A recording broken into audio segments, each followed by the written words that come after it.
नमस्कार, मैं हूं पंकज भार्गव। राजधानी दिल्ली में कोरोना के बढ़ते केसेस के बीच मिनी लॉकडाउन का काउंटडाउन शुरू हो गया है। दिल्ली में अब शादियों में 200 की बजाय सिर्फ 50 लोग शामिल हो सकते हैं। दिल्ली सरकार ने केंद्र सरकार से इसकी परमिशन मांगी थी। दिल्ली सरकार के इस प्रस्ताव को केंद्र ने अपनी मंजूरी दे दी है। केजरीवाल सरकार ने केंद्र सरकार को एक दूसरा प्रस्ताव भी भेजा है, जिसमें जरूरत पड़ने पर भीड़ भाड़ वाले बाजार में लॉकडाउन लगाने की बात कही गई है। हालांकि अभी इस पर कोई फैसला नहीं लिया गया है। तो वहीं दिल्ली में छठ पूजा को लेकर हाईकोर्ट ने बेहद तल्ख टिप्पणी की है। हाईकोर्ट ने कहा है कि जिंदा रहोगे तभी कोई त्योहार मना पाओगे। कोर्ट ने कहा कि छठ पूजा के सामूहिक आयोजन से कोरोना महामारी और रफ्तार पकड़ेगी। इसके अलावा गृह मंत्रालय ने दिल्ली को कोरोना से बचाने के लिए 10 टीम्स का गठन किया है, जो 100 अस्पतालों का दौरा कर रही है। इसके अलावा दिल्ली एयरपोर्ट के पास डीआरडीओ अस्पताल में 250 आईसीयू बेड बढ़ाए गए हैं। सबसे बड़ा फैसला शकुर बस्ती रेलवे स्टेशन पर 800 बेड बढ़ाने का है। आइसोलेशन कोच बनाए गए। रेल डिब्बों में पैरामिलिट्री फोर्स के डॉक्टर्स तैनात होंगे। इसके अलावा बीईएल ने दिल्ली के लिए 250 वेंटिलेटर भेजे हैं।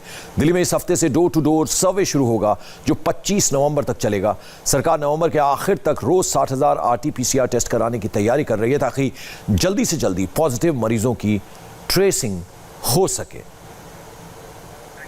और दिल्ली को कोरोना से बचाने के लिए गृह मंत्रालय का क्या एक्शन प्लान है, यह आपको बताते हैं। 10 टीमें 100 अस्पतालों का दौरा कर रही हैं। उसके अलावा डीआरडीओ अस्पताल में 250 आईसीयू बेड बढ़ाए हैं। शकुर बस्ती स्टेशन पर रेलवे कोच में 800 बेड बढ़ाए गए हैं। उसके अलावा शकुर बस्ती में पैरामिलिट्री फोर्स के डॉक्टर्स तैनात होंगे। उधर बीईएल ने दिल्ली के लिए 250 वेंटिलेटर भेजे हैं। डीआरडीओ अस्पताल में 35 बीआईपीएपी मशीन भेजी गई हैं। दिल्ली में 25 नवंबर तक डोर टू डोर सर्वे होगा। तो वहीं नवंबर के आखिर तक 60,000 आरटी-पीसीआर टेस्ट होंगे। गृह मंत्रालय ने आज दिल्ली के लोगों के लिए शकुर बस्ती रेलवे स्टेशन पर 800 बेड बढ़ाने का फैसला किया है। इस आइसोलेशन में पैरामिलिट्री फोर्स के डॉक्टर्स तैनात होंगे। शकुर बस्ती स्टेशन से रेलवे स्टेशन से गौनिका अरोड़ा की एक रिपोर्ट आपको दिखाते हैं। भारत में जब कोरोना की पहली लहर की शुरुआत हुई थी तो भारतीय रेलवे ने एक बड़ी भूमिका निभाई थी। दरअसल रेलवे के कोचेस को आइसोलेशन कोचेस में कन्वर्ट किया गया था और इन आइसोलेशन कोचेस में उन पेशेंट्स को रखा जाता था जिनमें कोरोना के माइल्ड सिम्टम्स देखे जाते थे और जिनके पास आइसोलेट होने के लिए घर में कमरा नहीं था, घर में जगह नहीं थी। ऐसे में उन पेशेंट्स को आइसोलेशन कोचेस में रखा जाता था। और अभी भी क्योंकि दिल्ली में जो है तीसरी लहर की शुरुआत कोरोना की हो गई है और कोरोना के मामले जिस तरह बढ़ रहे हैं, ऐसे में भारतीय रेलवे एक बार फिर से एक्शन में आ गया है। हम इस वक्त शकुर बस्ती रेलवे स्टेशन में मौजूद है। शकुर बस्ती में आपको दिखाते हैं कि यही वो जगह है जहां पर वो रेलवे कोचेस, वो कोविड कोचेस बनाए गए हैं, जहां पर पेशेंट्स को रखा गया है। दरअसल ये कोविड केयर सेंटर इसे नाम दिया गया है। इसमें करीब 50 कोचेस लगाए गए हैं और 800 बेड्स, यानी कि एक कोच में 16 बेड्स का इंतजाम किया गया है और तमाम तरह के इंतजाम भी किए गए हैं, जिसमें पेशेंट्स के रहने के लिए बेडशीट, इसके अलावा तमाम तरह की सुविधाएं उन्हें यहाँ पर मुहैया करवाई जाती हैं। फिलहाल आपको बताएं कि इस वक्त अंदर 12 पेशेंट्स एडमिट हैं।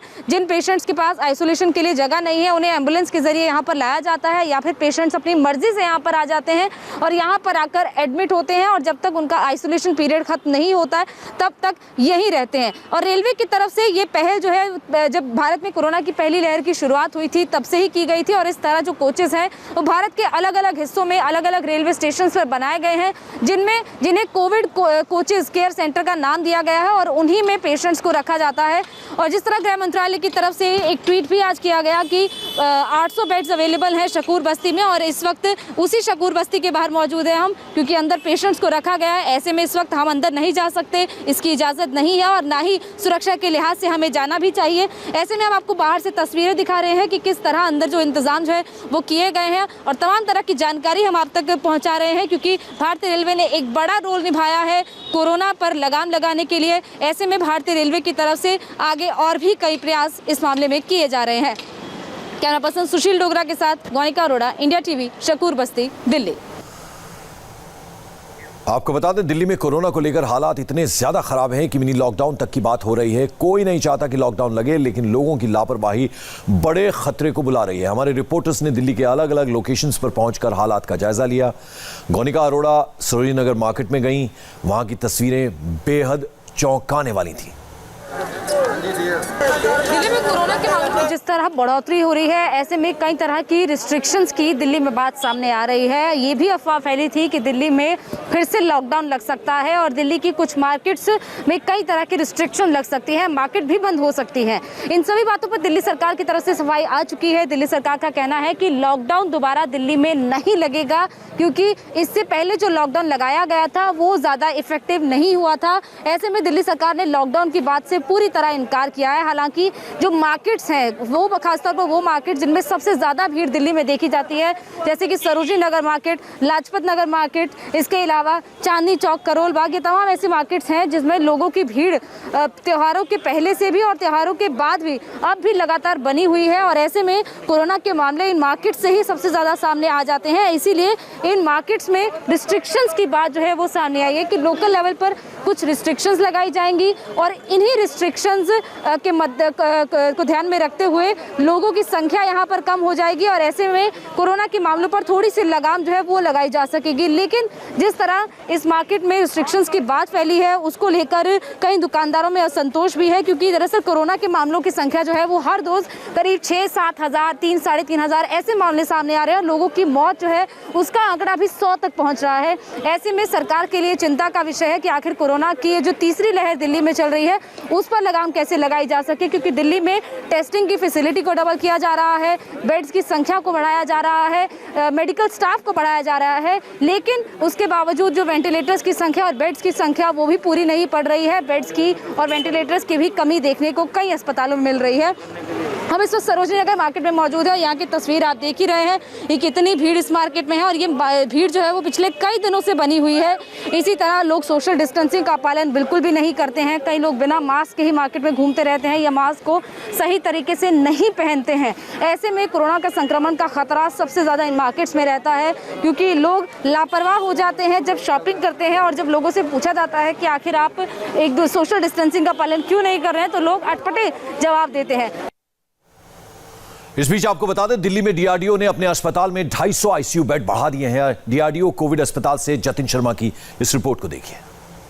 दिल्ली में कोरोना के बढ़ते मामलों को देखते हुए गृह मंत्रालय एक्शन मोड पर आया है। दिल्ली एयरपोर्ट के पास बने सरदार वल्लभ भाई पटेल कोविड हॉस्पिटल में 250 नए वेंटिलेटर इंस्टॉल करने की बात गृह मंत्री अमित शाह द्वारा की गई है। आने वाले 3 से 4 दिनों में 250 नए वेंटिलेटर इस हॉस्पिटल में इंस्टॉल कर दिए जाएंगे। आप ये देख रहे हैं कि सामने ये जनरल वार्ड है, जहां पर बताया जा रहा है कि तकरीबन 413 एक्टिव पेशेंट अभी भी अंदर मौजूद है। हालांकि इस पूरे कैंपस में 1000 बेड की कैपेसिटी है, लेकिन जिस तरीके से दिल्ली में कोरोना के मामले बढ़ रहे हैं उसको देखते हुए अब 250 नए वेंटिलेटर को इस हॉस्पिटल के अंदर इंस्टॉल किया जाएगा। मेरे पीछे आप ये कैंप 1 देख रहे हैं। दरअसल इसी कैंप 1 के अंदर जो नए 250 वेंटिलेटर आएंगे उसको इंस्टॉल किया जाएगा और उसी के चलते यहाँ पर जो तैयारियां हैं वो शुरू कर दी गई हैं। आपको बता दें कि 15 नवंबर को गृह मंत्रालय द्वारा एक मीटिंग दिल्ली में कोरोना के बढ़ते मामलों को देखते हुए की गई थी।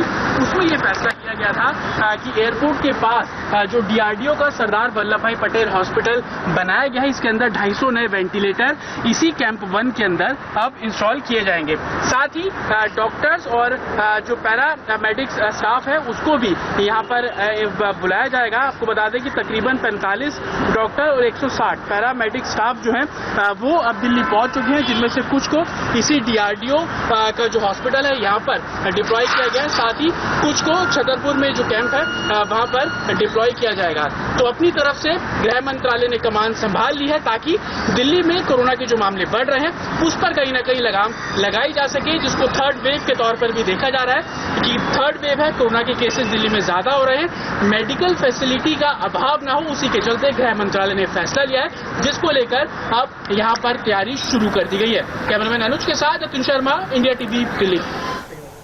और एक छोटे से ब्रेक के लिए यहां रुक रहे हैं, लेकिन आपको बता दें कुछ ही देर में दिल्ली के सीएम अरविंद केजरीवाल लोकनायक जयप्रकाश और गुरु तेग बहादुर अस्पताल का दौरा कर सकते हैं, वहां पहुंच सकते हैं। एक छोटे से ब्रेक के बाद हमारे सभी रिपोर्टर्स भी हमारे साथ जुड़ेंगे। आप बने रहिए हमारे साथ।